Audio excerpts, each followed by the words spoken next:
Primeira Carta de Pedro, capítulo 1. Eu, Pedro, sou um apóstolo em missão por Jesus, o Messias, escrevendo aos exilados dispersos nas regiões do Ponto, da Galácia, da Capadócia, da província da Ásia e da Bitínia. Não falta ninguém. Ninguém foi esquecido. Deus, o Pai, está de olho em cada um de vocês e decidiu, pela obra do Espírito, mantê-los obedientes por meio do sacrifício de Jesus. Que tudo de bom seja enviado da parte de Deus a vocês. Que Deus nós temos! E como somos felizes em tê-lo, o Pai do nosso Senhor Jesus. Pelo fato de Jesus ter ressuscitado dos mortos, recebemos uma vida nova e temos tudo na vida, até mesmo um futuro no céu, que começa agora. Deus está atento a nós e ao futuro. O dia em que vocês terão tudo isso, vida restaurada e integral, está chegando. Sei quanto vocês se sentem bem com isso, ainda que nesse meio tempo tenham de enfrentar todo tipo de provação. O ouro puro passado pelo fogo sai comprovadamente puro. A fé genuína que passa pelo sofrimento sai comprovadamente genuína.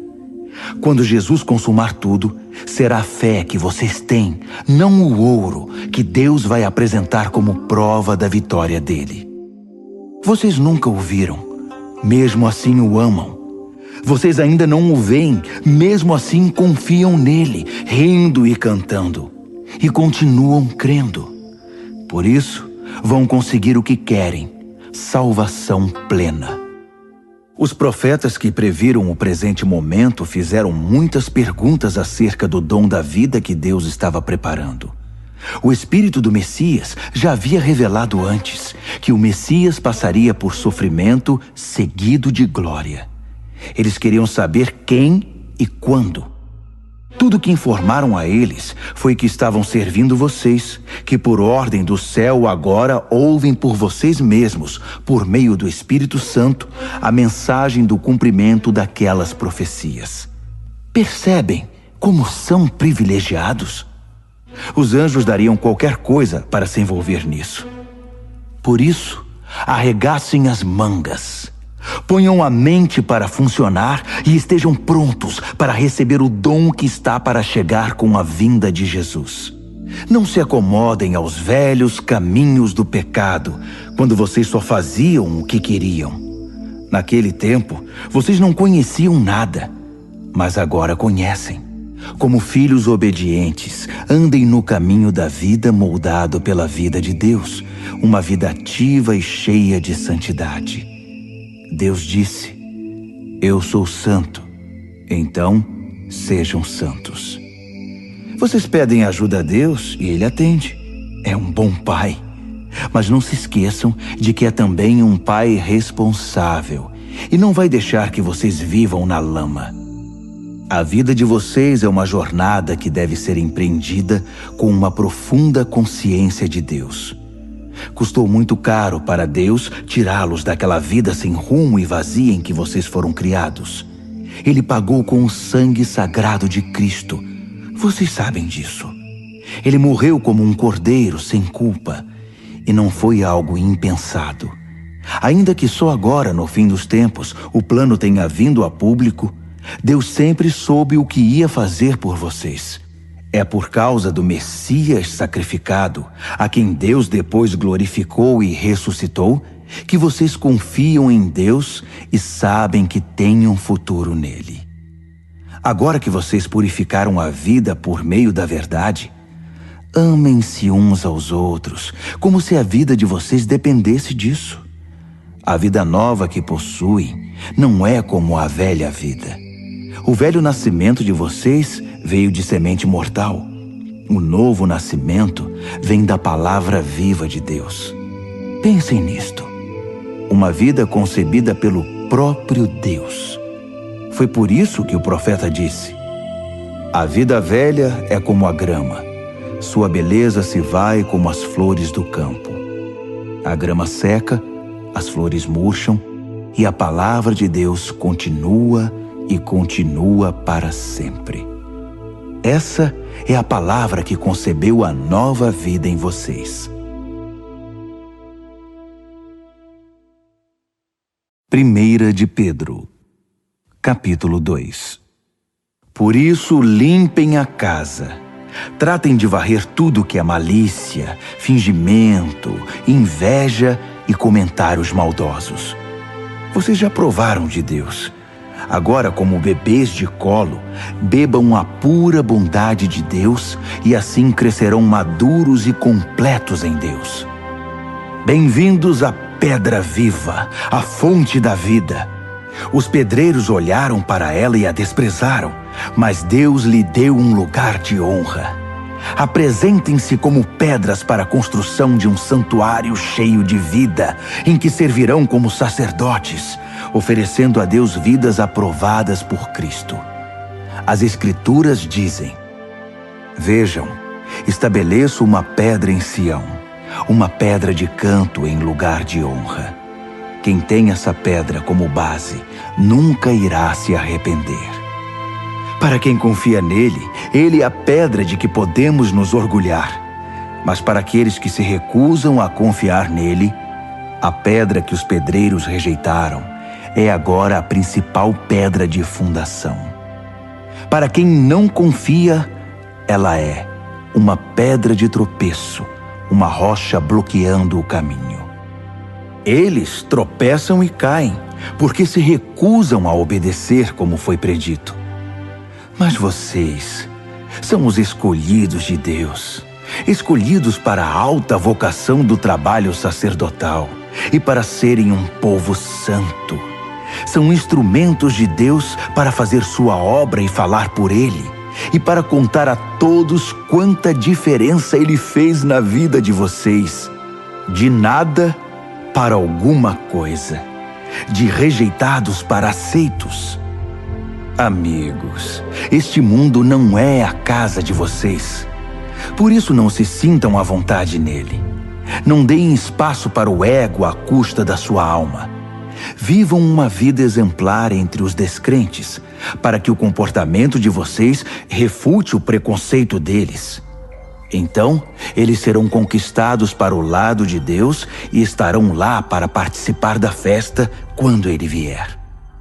Deixem o Senhor orgulhoso de vocês, sendo bons cidadãos. Respeitem as autoridades, qualquer que seja o nível delas. Elas são emissárias de Deus, responsáveis por manter a ordem. É a vontade de Deus que, ao fazer o bem, vocês possam curar a ignorância dos tolos, que o consideram um perigo para a sociedade.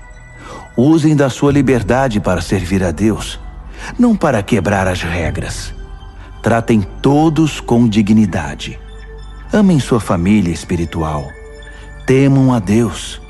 Respeitem o governo. Sejam bons empregados para o patrão, não apenas para os bons patrões, mas também para os maus. O que importa é que suportem tudo por causa de Deus, quando forem maltratados sem razão. Não há nenhum mérito em receber castigo quando vocês o merecem. Mas se forem maltratados por terem bom comportamento, mesmo que sejam bons empregados, é isso que vale para Deus. Foi para esse tipo de vida que vocês foram convidados, o mesmo que Cristo viveu. Ele sofreu e aceitou toda espécie de sofrimento para que vocês soubessem que esta vida era possível e aprendessem a vivê-la passo a passo. Ele nunca fez nada errado, nem disse qualquer coisa incorreta. Ele foi xingado com tudo que é nome, mas não reagiu. Sofreu em silêncio, contente em deixar Deus acertar as coisas.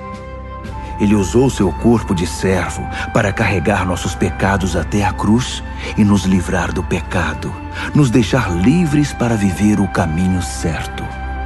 Os ferimentos dele são a cura de vocês. Vocês eram ovelhas perdidas, sem saber quem eram ou para onde estavam indo. Agora são chamados pelo nome e guardados até o fim pelo pastor da alma de vocês. 1 de Pedro, capítulo 3. O mesmo vale para vocês, esposas. Sejam boas esposas, cada uma para o seu marido, atentas às necessidades deles.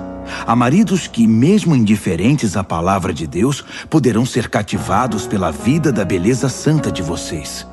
O que importa não é a aparência exterior, o estilo do cabelo, as joias, o corte da roupa, mas sim sua atitude interior.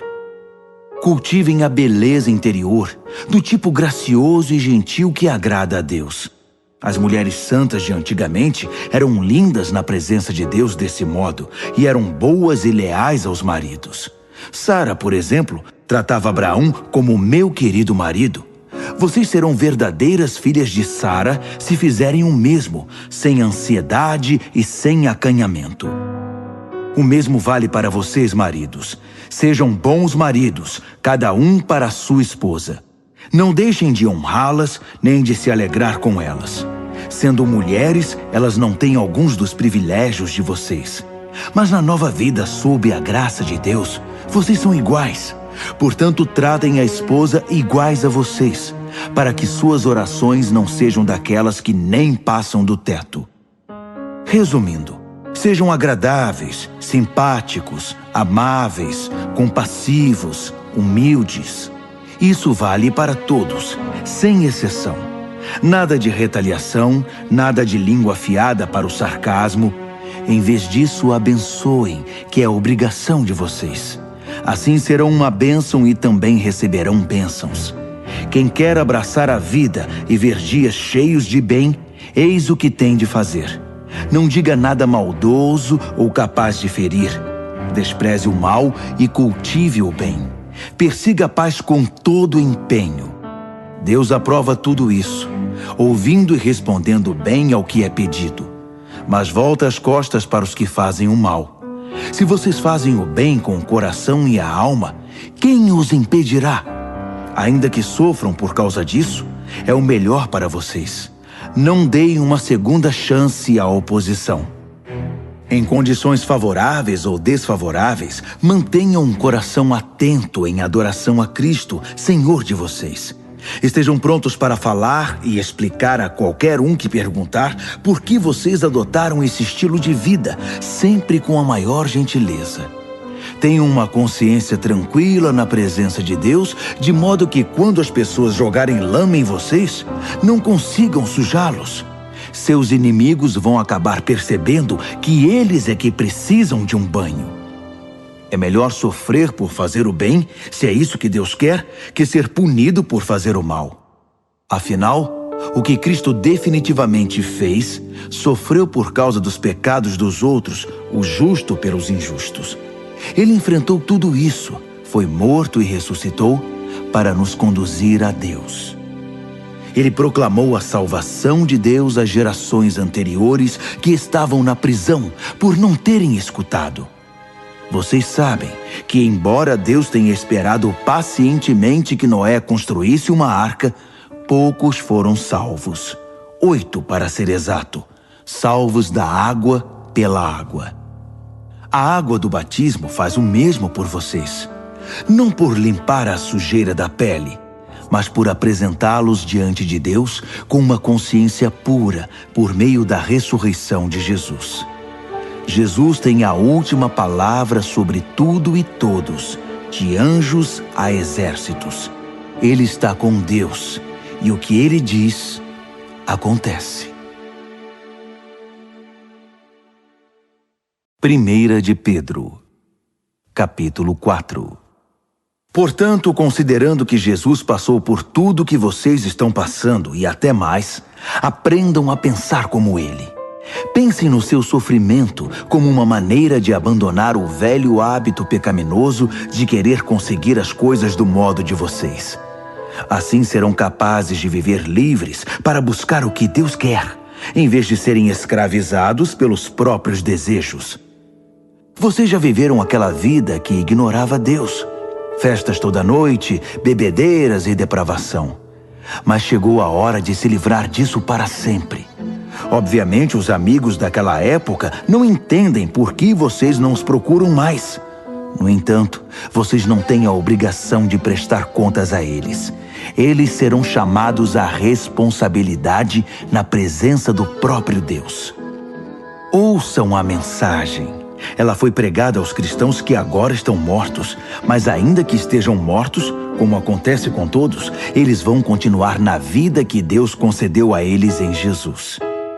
Tudo neste mundo está para ser consumado. Portanto, não tomem nada como certo. Mantenham uma vida de oração. Acima de tudo, amem uns aos outros como se a vida de vocês dependesse disso. O amor resolve praticamente qualquer situação. Sejam prestativos em dar uma refeição ao faminto, uma cama ao sem-teto, e façam isso com alegria. Sejam generosos com os dons que Deus concedeu a vocês e permitam que todos participem deles. Se palavras, que sejam palavras de Deus.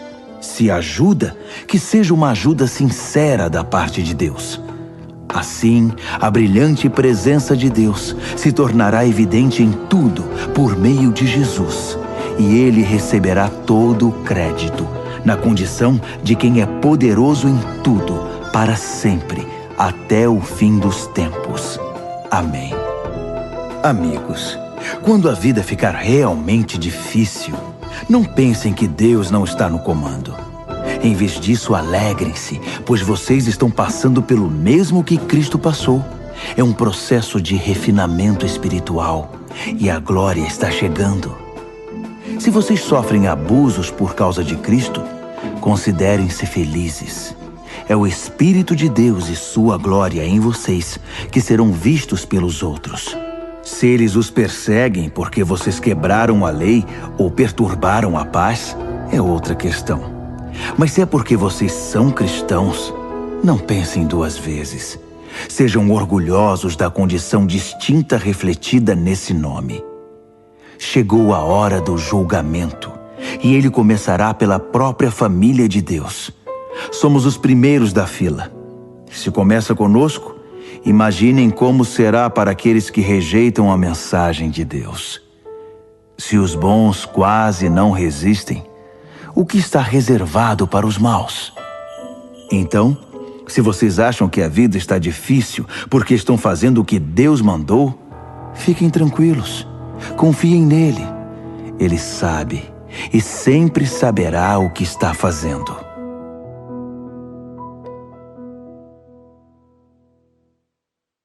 Primeira de Pedro, capítulo 5. Tenho uma preocupação especial por vocês, líderes da igreja. Sei o que é ser líder, participar dos sofrimentos de Cristo e também da glória futura. Esta é minha preocupação, que vocês cuidem do rebanho de Deus com todo o cuidado de um pastor. Não porque são obrigados, mas porque desejam agradar a Deus. Não calculando o que vão ganhar com isso, mas agindo com espontaneidade. Não como mandões, dizendo aos outros o que fazer, mas apontando o caminho com toda a gentileza. Quando Deus, que é o melhor pastor de todos, manifestar ao mundo seu domínio, ele verá que vocês agiram corretamente e não economizará elogios. E vocês que são mais jovens devem seguir seus líderes.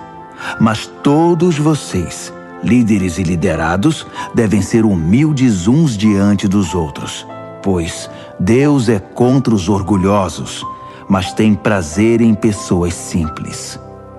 Portanto, contentem-se com o que são e não empinem o nariz. A mão de Deus é forte e está sobre vocês. Ele os exaltará no tempo certo. Vivam livres de preocupação na presença de Deus. Ele toma conta de vocês. Tenham uma mente tranquila, mas estejam sempre atentos. O diabo está querendo atacar e não quer outra coisa senão apanhar vocês desprevenidos. Não baixem a guarda. Vocês não são os únicos a enfrentar momentos difíceis. Acontece o mesmo com muitos cristãos ao redor do mundo. Por isso, fiquem firmes na fé. O sofrimento não vai durar para sempre. Não na presença de um Deus generoso, que tem grandes planos para nós em Cristo, planos eternos e gloriosos. Ele vai conservá-los unidos e firmes para sempre. Deus tem a última palavra. Sim, Ele a tem. Envio esta breve carta a vocês por meio de Silas, um irmão muito confiável. Tenho a maior consideração por ele. Escrevi do modo mais claro e veemente que pude. Essa é a verdade generosa de Deus. Recebam-na de braços abertos. A igreja no exílio aqui comigo, mas nem por um momento esquecida por Deus, quer ser lembrada por vocês. Marcos, que é como um filho para mim, envia saudações. Abracem todos aí. A paz seja com vocês, a todos os que andam nos caminhos de Cristo.